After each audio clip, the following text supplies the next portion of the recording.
नमस्कार. संतांच्या साहित्यात केवळ शब्द नसून ते आपल्या जगण्याला मिळालेले अमृत आहे. धावपळीच्या या जगात मनाला विसावा मिळावा आणि जगण्याची योग्य दिशा सापडावी यासाठी आजचा हा व्हिडिओ आपण तयार केला आहे.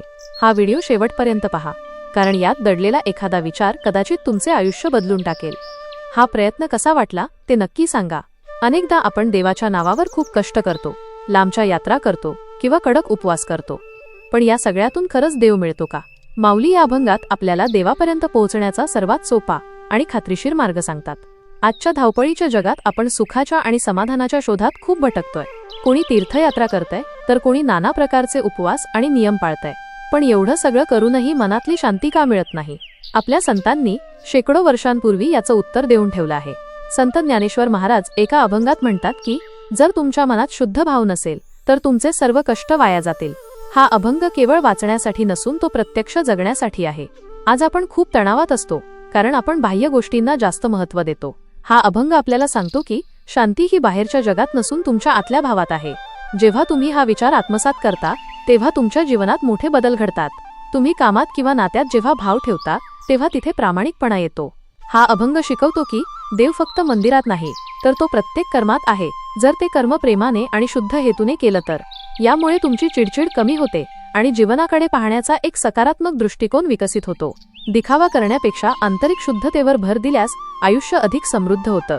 भक्तीमध्ये प्रदर्शनापेक्षा आंतरिक ओढ महत्त्वाची आहे. कोणतेही कार्य करताना, मग ती देवाची भक्ती असो वा संसारातील काम, ते मनापासून करा. जे काम आपण भावनेने आणि श्रद्धेने करतो त्याचं फळ नक्कीच मिळतं. देव हा कर्माच्या अवडंबरात नसून तो तुमच्या शुद्ध आणि साध्या मनात वास करतो. त्यामुळे बाह्य उपाधींच्या मागे न लागता आपल्या मनातील भक्तीचा दिवा प्रज्वलित ठेवा. हेच या अभंगाचं सार आहे. प्रत्येक चरणांचा भावार्थ खालीलप्रमाणे. पहिला चरण: तीर्थव्रत नेम भावे मिळ सिद्धी, वायांची उपाधी करिसी जनान. भावार्थ विश्लेषण: केवळ शरीराने तीर्थयात्रा करणे, कडक उपवास धरणे किंवा नियमांचे पालन करणे म्हणजे परमार्थ नव्हे. ज्ञानेश्वर महाराज सांगतात की जर तुमच्या मनात त्या ईश्वराबद्दल खरा भाव नसेल तर या सर्व गोष्टी केवळ बाह्य सोपस्कार ठरतात. आपण अनेकदा जगाला दाखवण्यासाठी किंवा केवळ रूढी म्हणून मंदिरात जातो, पण अंतरात मात्र वेगळेच विचार असतात. अशाने आत्मिक शांती मिळत नाही. याला महाराजांनी उपाधी म्हणजे विनाकारण ओढवून घेतलेले ओझे म्हटले आहे. सामाजिक संदर्भ आणि नैतिक धडा. माऊलींना इथे समाजातील बाह्य प्रदर्शनावर प्रहार करायचा आहे. लोक नियमांचे पालन करतात पण त्यामागचा मूळ हेतू विसरतात.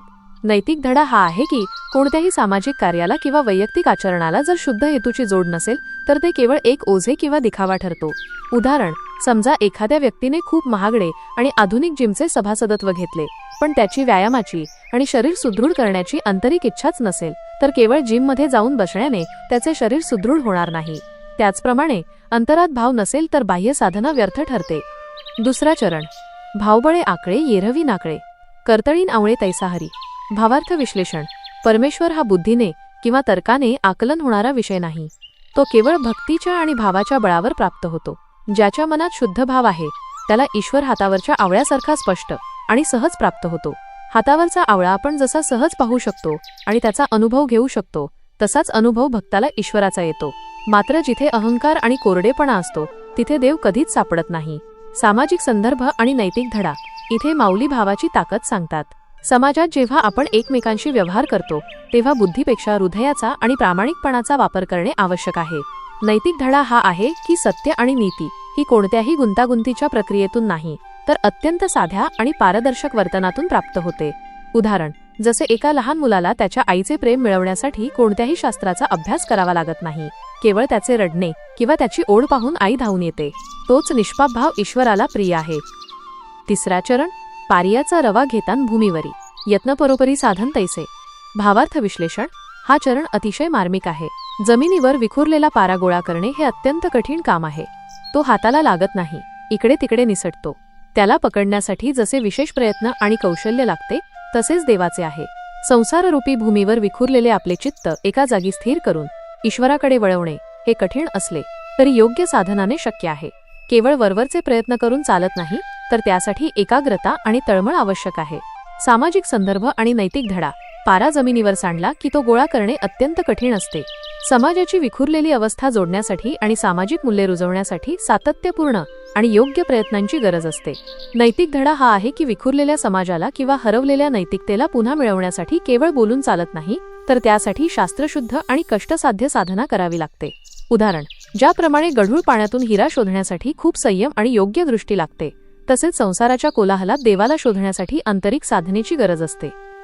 चौथा चरण, ज्ञानदेव म्हणे निवृत्ती निर्गुण, दिदलेन संपूर्ण माझे हातीन. भावार्थ विश्लेषण. शेवटच्या चरणात माऊली म्हणतात की माझे सद्गुरू निवृत्तीनाथ यांनी मला त्या निर्गुण निराकार तत्वाचा बोध करून दिला आहे. जे ज्ञान मिळवण्यासाठी ऋषीमुनी आयुष्य वेचतात, ते ज्ञान गुरुकृपेने माझ्या हातात पूर्णपणे दिले गेले आहे. इथे गुरूंबद्दलची कृतज्ञता आणि भक्तीचा कळस दिसून येतो. सद्गुरूंच्या मार्गदर्शनामुळेच तो अवघड वाटणारा देव मला सहज प्राप्त झाला आहे, असे ज्ञानेश्वर महाराज अभिमानाने सांगतात. सामाजिक संदर्भ आणि नैतिक धडा. येथे माऊलींनी वारसा और जबाबदारी यावर भाष्य केले आहे. निवृत्तीनाथांनी जे ज्ञान दिले ते ज्ञानदेवांनी जनसामान्यांसाठी खुले केले. नैतिक धडा हा आहे की जेव्हा आपल्याला समाजाकडून किंवा गुरूंकडून काही श्रेष्ठ मूल्ये मिळतात, तेव्हा ती स्वतःपुरती मर्यादित न ठेवता पूर्णतः समाजाच्या कल्याणासाठी समर्पित केली पाहिजेत. उदाहरण, जसा एखादा अनुभवी मार्गदर्शक आपल्याला घनदाट जंगलातून सही सलामत बाहेर काढतो आणि योग्य रस्ता दाखवतो, तसेच सद्गुरू आपल्याला संसाराच्या मोहमायेतून बाहेर काढून ईश्वराची ओळख करून देतात. हा संपूर्ण अभंग उदाहरणातून समजून घेऊ. एखादा विद्यार्थी परीक्षेचा अभ्यास करताना केवळ पुस्तके समोर धरून बसला, तीर्थव्रत, पण त्याचे लक्ष मोबाईलमध्ये असेल, भावाचा अभाव, तर त्याला यश मिळणार नाही. पण जर त्याने विषयाबद्दल गोडी भाव निर्माण केली, तर कठीण संकल्पनाही त्याला हस्तगत आवळ्यासारख्या स्पष्ट होतील. तसेच जीवनात जेव्हा आपण संकटात असतो, तेव्हा लाखो रुपये खर्च करून केलेली शांतीपूजा कामाला येत नाही, तर अंतःकरणातून मारलेली एक हाक, भाव आपल्याला मानसिक बळ देते.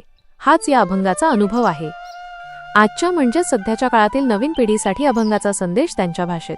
नमस्कार मित्रांनो, आजच्या फास्ट फॉरवर्ड लाईफमध्ये आपण प्रत्येक गोष्टीत रिझल्ट शोधतो. जिम लावली की लगेच शरीर कमावले पाहिजे, कोडिंग क्लास लावला की लगेच ॲप बनवता आले पाहिजे. पण लाईफमध्ये काही गोष्टी अशा असतात ज्या मेकॅनिकल नसून इमोशनल असतात. संत ज्ञानेश्वर महाराज या अभंगातून नेमके हेच सांगत आहेत. नुसते देवळात जाऊन सेल्फी काढणे किंवा डाएट म्हणून उपवास करणे ही उपाधी आहे. माऊली म्हणतात, जर तुमच्या मनात त्या कृतीबद्दल प्रेम नसेल, तर ती कृती म्हणजे फक्त कंटेंट आहे, क्वालिटी नाही. तुमची प्रत्येक कृती पर्पजने, हेतूने युक्त असावी. आज आपलं अटेन्शन स्पॅन कमी झालाय. माऊली म्हणतात, तुमचं लक्ष त्या मर्क्युरी पाऱ्यासारखं निसटणारं आहे. हजारो नोटिफिकेशनच्या जगात तुमचं मन एकाग्र करणं हीच खरी भक्ती आहे. जर तुम्ही एखादं काम पूर्ण झोकून देऊन करत असाल, तर तिथेच तुम्हाला हरी परमोच्च आनंद गवसेल. प्रत्येक गोष्ट गुगलवर सापडत नाही. काही गोष्टी अनुभवाव्या लागतात. प्रेम, विश्वास आणि भक्ती हे डाटामध्ये बसत नाहीत. जोपर्यंत तुम्ही एखाद्या गोष्टीला फील भाव करत नाही, तोपर्यंत ती तुम्हाला कॅल्क्युलेट करता येणार नाही. आयुष्यात जशी स्किल्स शिकायला मेंटर लागतात, तसे जीवन जगायला संतांचे विचार लागतात. ज्ञानेश्वर महाराज म्हणतात, त्यांनी त्यांच्या गुरुकडून, निवृत्तीनाथांकडून ते सिक्रेट मिळवलं. आपणही आपल्या आयुष्यात असे मार्गदर्शक शोधले पाहिजेत, जे आपल्याला कन्फ्युजनमधून बाहेर काढतील. थोडक्यात सांगायचं तर भक्ती म्हणजे जुनाट विचार नाही, तर भक्ती म्हणजे आपल्या कामात, विचारात आणि नात्यात आणलेली इंटेन्सिटी आणि इंटेग्रिटी होय. जेव्हा तुम्ही मनापासून भावाने काही करता, तेव्हा संपूर्ण ब्रह्मांड तुम्हाला साथ देते.